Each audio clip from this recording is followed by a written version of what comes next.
Bien, cuando escuchamos esta sintonía, pues sabemos que nos toca un nuevo programa con Cristian Fernández, nuestro nutricionista de aquí de Cadena Ser Maestrat. Buenos días, Cristian, ¿cómo estás? Muy buenos días, pues aquí con muchas ganas también de hablar y de compartir con vosotros, que ahora hacía unos días que no me pasaba por aquí. Bueno, la verdad que después de estas mini vacaciones que hemos tenido y estamos a la vuelta a la carga, ¿no? Con nuevos temas. Y bueno, ¿qué vamos a hablar hoy? Creo que lo que vamos a hablar hoy es un tema que es muy interesante. A mucha gente últimamente he escuchado por ahí, ¿no? Que le está sucediendo, ¿no? O está teniendo este problema que vamos a hablar hoy.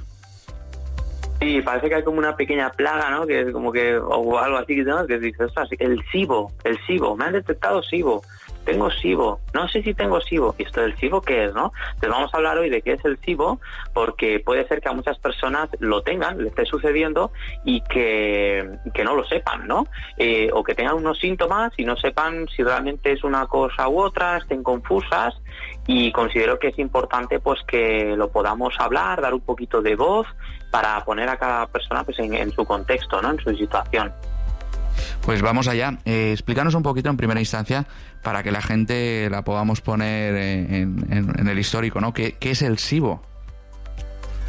Claro, el SIBO son unas siglas que vienen a decirnos que hay un problema en la flora intestinal, ¿no? Hoy en día se conoce como la microbiota, pero bueno, lo que de toda la vida se ha dicho, ¿no? La flora intestinal, ¿no? Que eso no deja de ser unas ciertas bacterias que conviven con nosotros en nuestro sistema digestivo, ¿no? En la parte final del tracto digestivo también. Para que os hagáis una idea, lo que son las bacterias intestinales pesan alrededor de 1 kilo de nuestro cuerpo. O sea, que de lo que pesamos, de lo que vemos en báscula el peso reflejado, aproximadamente 1 kilo de nuestro cuerpo son bacterias intestinales, ¿no? Entonces imagínate la cantidad de bacterias que tenemos y lo que pueden llegar a afectar o no. ¿Qué es el SIBO en este caso? Pues es ese sobrecrecimiento bacteriano, en este caso en el intestino delgado. O sea, es un acúmulo de muchas bacterias de más, ¿no? Entonces que quizá en vez de 1 kilo, pues tengamos 1,5 kilos, ¿no? Por decirlo de alguna manera. Y claro, ese exceso de bacterias en ese intestino delgado pueden generar varios desequilibrios, ¿no? Pueden alterar también nuestro sistema digestivo e incluso pues puede llegar a producir mala absorción de nutrientes también. Para toda esa gente que nos está escuchando y a lo mejor se siente identificado, que le han comentado que podría tener SIBO, ¿cuáles son los síntomas de este problema, no? Claro, el problema está en que muchas veces hay personas que de golpe están bien, ¿no? Comen bien, van alimentándose bien y llega un momento de golpe porrazo que se empiezan a hinchar, ¿no? Al típico, me hincho por la tarde o me hincho después de comer o al cabo de 3 horas o antes, como que no tiene como ningún sentido ni ningún motivo, ¿no? Entonces uno de los síntomas sería hinchazón del estómago, del vientre también, con muy buena protuberancia, o sea que se nota muchísimo, mala digestión, mucha pesadez.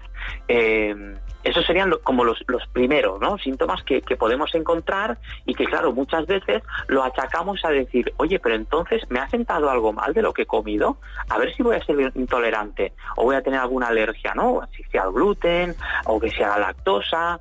Entonces la persona empieza a pensar que esos síntomas pueden ser debidos quizá a que esté teniendo, pues eso, una intolerancia, ¿no? O una alergia. Y quizá no es eso, porque esa persona quizá quita el gluten, pues si me sigue pasando, pero, ¿sabes? O quita los lácteos y también le sigue pasando. Y entonces se acaba quedando muy confusa. Y claro, no es un tema de absorción en este caso, de si tienes más o mejor o menor intolerancia a ese alimento o tolerancia, sino que es un tema de microbiota, ¿no? Que hasta ahora, pues, hasta hace muchos años no se sabía y la persona pues se quitaba alimentos pero seguía encontrándose mal, ¿no? Entonces, claro, se ha visto que hay esta parte que afecta muchísimo, que como hemos dicho, representa 1 kilo o más de nuestro propio peso corporal, de nuestro cuerpo, y que tiene una gran importancia, ¿no? Entonces, es importante que la alimentación sea muy propicia a que no alimentemos de más a esas bacterias para que no sigan creciendo y también para revertir esa situación. Y eso se hace también sobre todo mediante la alimentación. La verdad que bueno, es un problema un tanto difícil, ¿no? Porque yo conozco mucha gente que a lo mejor tenía SIBO y le han diagnosticado otra cosa, una intolerancia, por ejemplo, ¿no? Al gluten o intolerancia a la lactosa, y resulta ser que después era SIBO, ¿no? ¿Cómo es este tránsito de que te diagnostican? Es claro, difícil, ¿verdad? Es difícil porque cuando uno tiene el SIBO, cuando tienes ese sobrecrecimiento de bacterias en tu cuerpo que no es correcto, además hay dos tipos, ¿no? Puede haber un sobrecrecimiento, que sería el SIBO, o una disbiosis, que esas bacterias que conviven contigo estén también en proporciones que sean malas, o sean bacterias peores, ¿no? Porque hay bacterias buenas y malas, y las que tenemos ahí pues son una mezcla de buenas y malas, pero al final nos hacen un efecto bueno, ¿no? O sea que vivimos en sintonía con ellas, ¿no? Ellas nos ayudan, nosotros las ayudamos a ellas. Y puede haber ese desequilibrio de que se generen de más o que se generen más malas que buenas, ¿vale? Entonces, claro, ¿qué pasa? Que a veces es la línea muy estrecha entre si me sienta mal una cosa o si tengo SIBO. Pero claro, cuando tengo ese sobrecrecimiento bacteriano que hemos hablado, o las bacterias que tengo son malas, es más fácil o más propenso a tener también intolerancias. O sea, me he encontrado con gente que tiene SIBO, se vuelve intolerante a la lactosa también, pero que cuando mejoramos el SIBO recupera la tolerancia a la lactosa, por ejemplo, o al gluten, ¿no? Entonces va muy ligado, va muy conectado, pero es importante que sepamos realmente a qué diagnóstico tenemos para poder luego a nivel nutricional pues ir solo a intolerancia a la lactosa, o si no ir, por ejemplo, en ese caso, por ejemplo, o ir al SIBO, y que tras a curar el SIBO luego veamos que casi de forma indirecta hayamos podido mejorar las otras intolerancias. Bueno, hemos hablado un poco de cómo se diagnostica, qué problemas puede tener, pero hablemos un poco de las soluciones, ¿no? Creo que algo que ayuda mucho a una persona que le diagnostican SIBO o otras intolerancias incluso es cómo gestionar su alimentación, ¿no? Claro, porque al final estamos hablando de unas bacterias que conviven en nosotros pero están en exceso, y claro, según qué alimentos le des, le estás dando de comer para que se generen más o para que se mantengan. Entonces tenemos que dar un tipo de alimentación que cuando llegue a esa zona no dé alimento para ellas, que no dé alimento, al contrario, que ayudemos a que vayan disminuyendo, ¿no? Es como si tuvieras ahí, yo qué sé, en casa un montón de bichillos y los tienes que alimentar.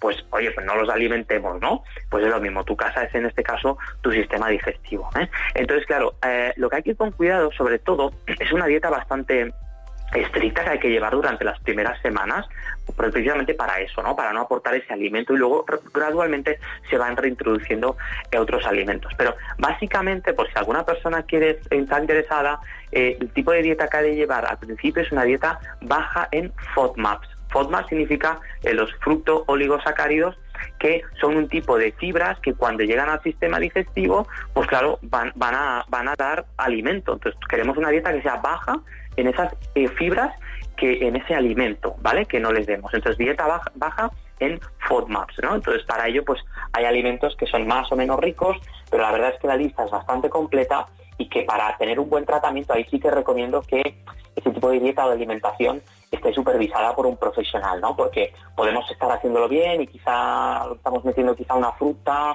o una verdura que no, y entonces claro, hay que ser como muy estricto durante 2 semanas para cortarlo de sano, ¿no? Por así decirlo. Uh-huh.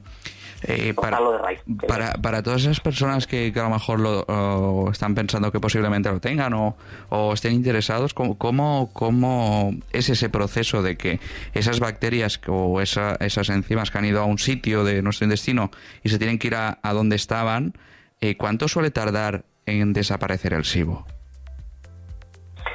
Claro, normalmente es como un protocolo que seguimos nosotros, entonces la persona tiene que mejorar los síntomas. Al final es a través de los síntomas, si vemos que la persona va mejor, es que está mejorando, ¿no? Siempre dejamos un margen prudencial, pero claro, una cosa que tú comes no tiene un efecto inmediato luego en esa flora intestinal, en esa microbiota. Tarda un tiempo, entonces depende mucho de cada caso y de cada contexto y en qué momento vienen, si vienen con una microbiota más dañada o menos alterada, pero digamos que al menos 2 semanas haciendo una dieta muy estricta, con una dieta baja en FODMAPs, como hemos hablado, pues que no tenga fructosa, lactosa, sorbitol, tampoco almidones fermentables, tampoco que tenga lácteos, tampoco que tenga fibras insolubles.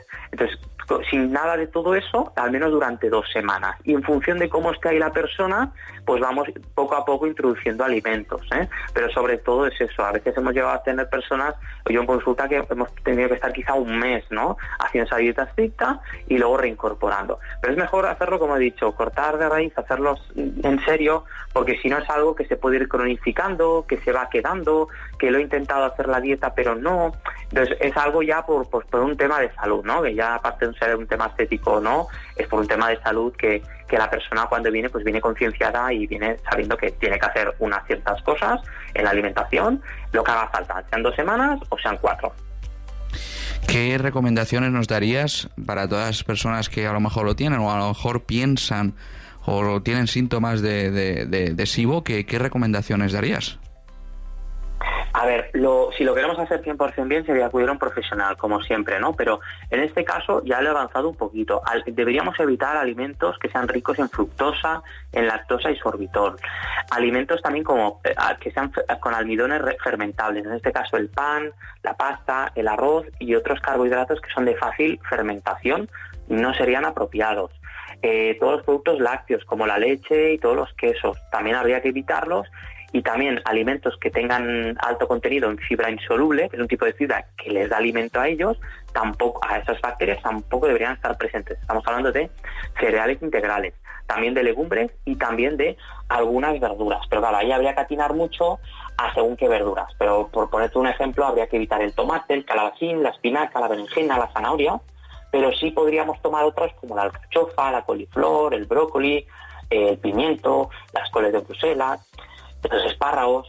Entonces, claro, se vuelve bastante complejo, ¿no? Y a veces, incluso para preparar a veces un menú semanal para ese tipo de personas, pues ya requiere una cierta atención, ¿eh? Más que quizá en otros casos, porque hay que ser muy preciso y si nos salimos de los alimentos en algunos, claro, pues por algún lado, aunque sea un 2 o un 3%, estamos ya dando alimento. Y necesitamos que ser radicales y cortar por lo sano y no darle nada de alimento para que al final pues vuelvan a su punto inicial de partida y se reequilibren. Luego también hacemos algún trabajo, yo en consulta, también pues con algún, puntualmente entre semanas hacer algo de ayuno intermitente, aportar algún probiótico, para que a medida que vamos dándole poco alimento o nada, que las bacterias que se van quedando sean buenas, ¿no? Por si hubiera un poco de disbiosis, que esa calidad de las bacterias sea mala, aprovechamos y hacemos ese trabajo doble de sobrecrecimiento y de disbiosis a la vez. La verdad que hoy un programa muy interesante, un programa completo, pero también me gustaría acabar el programa de hoy hablando un poco de si realmente existen cambios en nuestra vida diaria o estilos de vida, ¿no?, que puedan ayudar a prevenir el SIBO. Sí, claro, sí que los hay. Al final sería un tema de... la pregunta que estás haciendo sería como, ¿de qué forma puedo tener una microbiota, ¿no?, una flora intestinal saludable? Porque si la tenemos saludable no nos va a pasar. Entonces, claro, bebidas azucaradas, productos procesados, alimentos procesados y azucarados, eso van a dañar, van a hacer que esas bacterias se multipliquen más o que sean de más mala calidad. También el alcohol, por ejemplo, ¿no? También aportar muchas grasas que sean frituras y que sean grasas malsanas o grasas trans. Eso por un lado de alimentación. Luego, por otro lado, también sería no tener suficiente hidratación, no hacer un ejercicio físico regular, porque aunque no lo parezca, esas bacterias también se benefician de si hacemos ejercicio o no. También descansar y dormir correctamente, tener una buena gestión también del estrés, eso también va a impactar correctamente, ¿no? O sea, fíjate, ¿no?, con el estrés puede parecer una chorrada, pero es verdad. Hay personas que se le pone el estrés en la espalda y siempre tienen que ir al fisio, y hay personas que se le ponen en lo que hoy en día se conoce como nuestro segundo cerebro, ¿no?, o nuestro cerebro emocional, que es el estómago, ¿no? ¿Cómo digieres tú las cosas del exterior? ¿Cómo las estás procesando? ¿Cómo las digieres? ¿Cómo te sientan? ¿Te sientan mal? Seguramente te siente mal el estómago, ¿no? Y hay personas que están también muy sensibles o reaccionan rápidamente a lo que nos puede pasar a nivel pues emocional y lo somatizan en el cuerpo ahí también, ¿no? En esas bacterias intestinales. Sí, al final es importante, ¿no? Porque es verdad que mucha gente cuando tiene estrés dice, no, a mí me duele la espalda, pero hay mucha gente que dice, no, es que a mí se me va el estómago. Entonces, eso también a lo mejor... Sí, claro, se te va a otra parte. Exacto. Y se te va el estómago. Exacto, a lo mejor también es un factor que deberíamos rebajar un poco, ¿no? Nuestro estrés diario.